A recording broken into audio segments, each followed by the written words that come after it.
Well, hello, this is Jeff Gaudiosi, and you're on misplacedstraws.com where music comes to life. And my guest today is the founding member and bassist of one of the most iconic bands in rock history. 54 years after their formation, Nazareth is back with a new record called Surviving the Law, and it's out everywhere on April 15th. Please welcome Pete Agnew. Welcome, Pete. Thank you, Jeff. It's a pleasure to be there. Well, glad to have you. And so, this new record, Surviving the Law, a few years back, original vocalist Dan McCafferty stepped down for health reasons, and Carl Sentence has fronted the band for this record and your last record, 2018's Tattooed on My Brain. The rest of the lineup has pretty much been the same for well over 20 years now. I mean, other than a short period with a different singer in between Dan and Carl. But does it feel more like Nazareth for you now that Carl has a few records under his belt? Well, I think it might mean more to the fans rather. Mhm. I mean, Nazareth has always been Nazareth to me. Mm. All the different lineups that we've had because I've been there. Well, I started the band. If you want to take it further back, I mean, I started the Chadettes in 1961 or 62 is when this is what this band came out of that band. Mhm. So they've all been my lineups. And I don't know. I don't think it's always going to sound strange, feel strange for me when Dan's not there because Dan's just he wasn't just a singer. Dan's my best friend. And I mean, we went to school the first day when we were 5 years old. We sat next to each other in the class in the very first lesson, or if you could call it a lesson, on the first day. And we've been best buddies since. So you're looking at what we're talking about 70 years now that So I'll never ever, I never ever go on a stage without thinking about him. Mhm. And I think fans will be really surprised to hear this record because it sounds like a hard rock band in 2022. It doesn't sound like a 54-year-old band trying to recapture past glory. And all songs are written by the band themselves. I mean, how do you guys keep your sound so fresh and modern as it evolves? It's been. I think the approach has been quite energetic. I think that the producer we have, Jan, that we've had for the last 5 albums now. I mean, he was only 25 when we started using him, and he's a very hardworking producer. He brings a fresh mind to the albums all the time. I think, he to do with the sound that we get. I think he's got a lot to do with that as well. But I think I don't know. I think the guys were. I mean, the tails are still up. When we're going into the studio, like we were with in the beginning. Mhm. And maybe even this last couple of albums just seem like a beginning again, like you say. Like with this, we're having a new singer, and it definitely feels like the most different band that we've had out of all the Nazareths we've had before.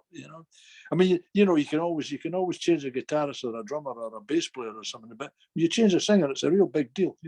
So I think that's had a lot to do. Having Carol come to the band's had a lot to do with the approach on the records as well. The energy level it's taken to the records. And looking back through the history of this band, your big break really came touring alongside Deep Purple when Roger Glover took an interest in the band. What led to that relationship with Roger and eventually him producing that great string of records? Well, at the time, we'd done a couple of albums, and we were still kind of feeling our way. What were we going to be? We weren't really very sure when it came to recording. But by the time we were writing songs and doing stuff for Razamanaz, yeah, we knew it was going to be a proper rock band, And we'd actually thought at the time we thought about for producing. We were thinking about one point Jimmy Page, and we were thinking about Pete Townsend. Because at the time these guys were, they were hot at the time. And Roger, of course, was the guy that wanted to do it. He actually approached us rather than the other way around, you know. And when we were on tour, he'd heard us playing when we played with him in America and in other places. When we came back, we did a big British tour, and we were already playing songs from Razamanaz live, you know, before we'd even recorded it. We were actually playing them on stage. So he heard us every night, you know. And so Roger said, I wouldn't mind having a go, you know, producing you guys. And we thought, well, yeah, that's great. And we had a lot of respect for him. So actually, it was the best move we ever made. I mean, as far as I'm concerned, Roger was the guy that really got us seeing how to use the studios properly and how to record properly, because we had no idea up until then, you know. And of course, Razamanaz, Loud and Proud and Rampant, they were all big hit albums. Yep. You know, everybody in America thinks of Hair of the Dog being, you know, the album and things. Well, it was in America, but not in the rest of the world, you know. I mean, Razamanaz and Loud and Proud, Rampant had got us, well, with platinum records for them up in Canada, you know, before we got anything. America was the elusive place where we couldn't get any radio play there at all. Mm-hmm. So the Hair of the Dog was the breakthrough for that. But the three that Roger did, they were very, very successful everywhere else, you know, and he was a great guy to work with, you know, and we learned a lot of things from Roger. Arranging, he was very good at arranging. I think he did a lot of that with Deep Purple as well. You know, he was very. I think he was one of the main guys that arranged their recordings. So, as I say, it worked out great for us. We're still friends with Roger. I still speak to him quite regularly. Yeah, and you mentioned Hair of the Dog. That was not only the big break here in America, but it began a shift. Roger didn't produce that one after producing, you know, those three really strong records. And Manny Charlton, your guitar player, took over production of it. What led to that change, and did it feel different recording that record? I mean, do you have any idea what that record was going to do here in the States? No, absolutely no. I mean, it just felt like we were putting it together ourselves. Mm-hmm. You know, that's what it felt like, you know. I mean, when we did the three albums with Roger, we figured that we'd gone as far as we could with him. And Manny had always wanted to produce the records, you know. So we said, yeah, why not? You know, let's have a go. But in the studio, it was very, very loose. I mean, everybody. What we were doing is using all the knowledge that we got from Roger, you know, and putting it together for that one. But no, when we did the album, we'd obviously I had no idea.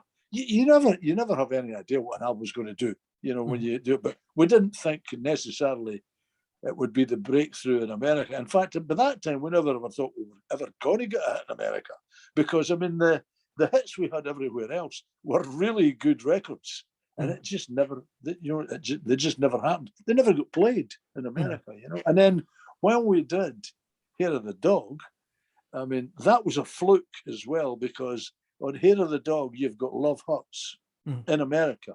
But that's the only place in the world where Love Hurts is on the album. And every place else, it's Guilty, the Randy Newman song, is the track. And what happened was Jerry Moss of A&M Records, when he heard the album, you know, and he heard Love Hurts, which we'd recorded just as a B-side, you know, for the next single, if you like, or a single. He said, I want that one on the record. That's great. I want that one on. Thank God for that. He did that. You know, it's the most wonderful thing that ever happened to us. And of course, when that was released and it became a big hit in the States, that's when people discovered Hair of the Dog. Mm-hmm. And you know, Love Hurts, you know, because that one would never have got played because of this pitch, you know. Mm-hmm. It was the whole. Well, I mean, that's what it was supposed to be called anyway, but we weren't allowed to do that in those days, which is laughable when you see what's out now. But, you know, that was considered risque. In fact, it was considered, no way could you do that. I mean, we were going to call the album that, and A&M said, no, you can't do that. Sears won't sell it, you know.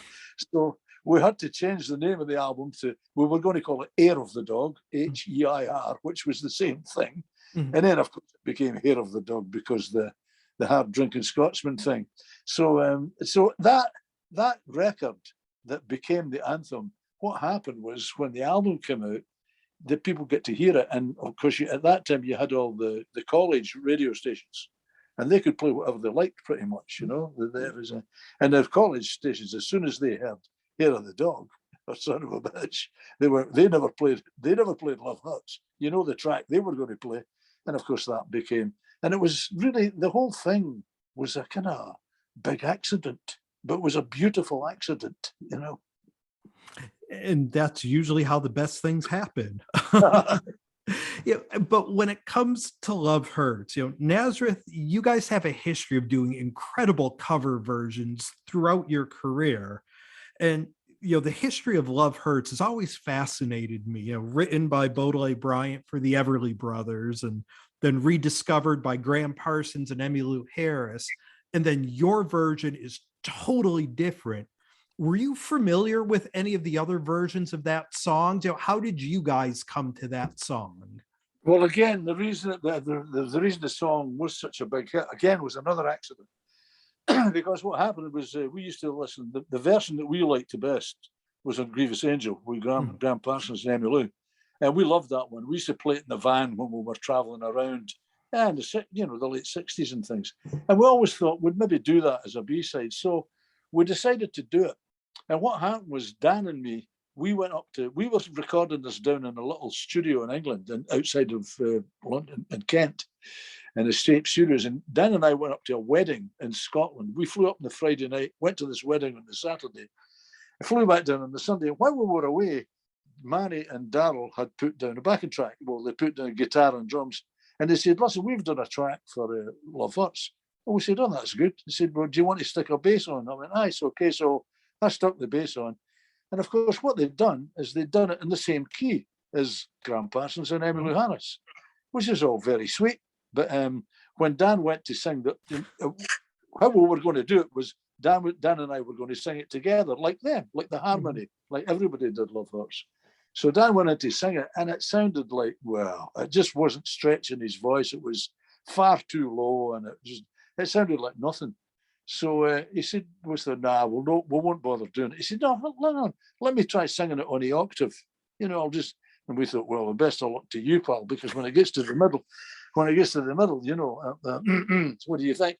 So anyway, he went in and he sung that unbelievable vocal that's probably one of the best rock ballad vocals that's ever been recorded. I was there. I saw it being done.